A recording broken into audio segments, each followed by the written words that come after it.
मोकिम का हेब कि री एंट्री बहिष्कृत मोकिम को दल को फेराई आनिब कि कांग्रेस मोहम्मद मोकिम का सह जोगाजोग रे अछंती दलर केंद्रीय नेतृत्व कांग्रेस वरिष्ठ नेता जयराम रमेश और पवन खेरा मोकिम का सहित कथा होइतिबा चर्चा चली तेबे खोलाखोली ना नेबाकू मना करिसेंती कांग्रेस बहिष्कृत नेता से बे कांग्रेस प्राथमिक सदस्य मध्य नाहांती तेणु जी तांक सह कथा होइछंती सेमाने व्यक्तिगत भावे कथा होइछंती कहिछंती मोकिम तेणु तांको बहिष्कार निष्पत्तिर तर्जमा करी पुणी थरे दल को फेराई अणा जिवो बोली चर्चा आरंभ होइछि तांको विरोध रे होइतिबा कार्यानुष्ठान ठीक नुहे बोली दिल्ली नेतृत्व अनुभव करिथिबा से कहिछंती सेपटे निजर परवर्ती कार्यपंथा नहीं निर्णय नहीं नाहांती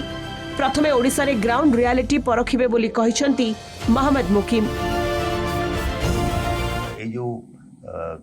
कार्यानुष्ठान भी ग्रहण कराई जो प्रकार ग्रहण कराई ता किछि अंश रे जो माने दिल्ली रे बसचंती से अनुभव करछंती जे ठीक रूप रे ही पारनी स्कोप दिया हिनी तो मु भी आशा मु भी अनुभव कली जे बोधे जो माने दायित्व रे सब अछंती एवं से माने निजर उद्देश्य चरितार्थ करिया पे व्यस्त रे थिले तांको पई हुए तो मु कंटा ही पारे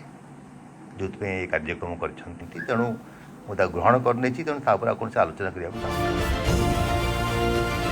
राज्य केंद्रीय नेतृत्व प्रश्न उठाइबा परे कार्यानुष्ठान ग्रहण करिथिला एआईसीसी दलीय श्रृंखला भंग अभियोग रे तांकु कांग्रेस प्राथमिक सदस्य पदरु बहिष्कार करा जायथिला याकु नै राज्य कांग्रेस रे उठिथिला कंपन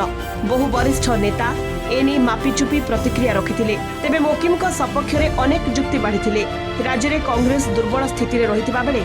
दल रे मोकिम का भली नेतांको आवश्यकता थिबा कहिथिले पूर्वतन पीसीसी सभापति निरंजन पटनायक से कांग्रेस रो नीति और आदर्श रु दूरे नथिबा कहिथिले निरंजन एहा मध्यरे निरंजन नुआ दिल्ली रे एआईसीसी अध्यक्ष को भेटी राज्य राजनीति और मोहम्मद मोकिम का संपर्क रे आलोचना करिथिबा जणा पड़िछि मोकिम का बहिष्कार दल पई क्षतिकारक बोली कहिसेंती वरिष्ठ नेता नरसिंह मिश्र शांति को दूर करवा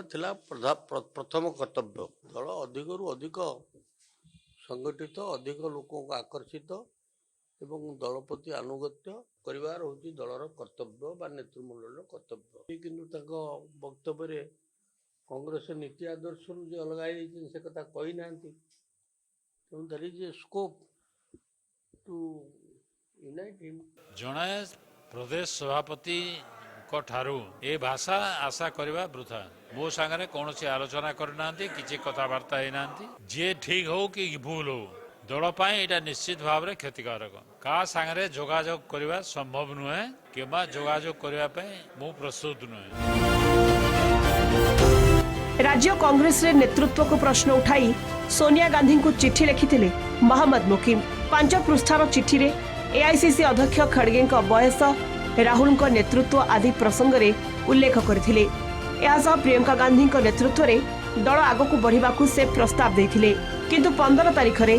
तांको दलरु बहिष्कार करा जायथिला याकु नै राज्य कांग्रेस रे बहु नेता विरोध करथिले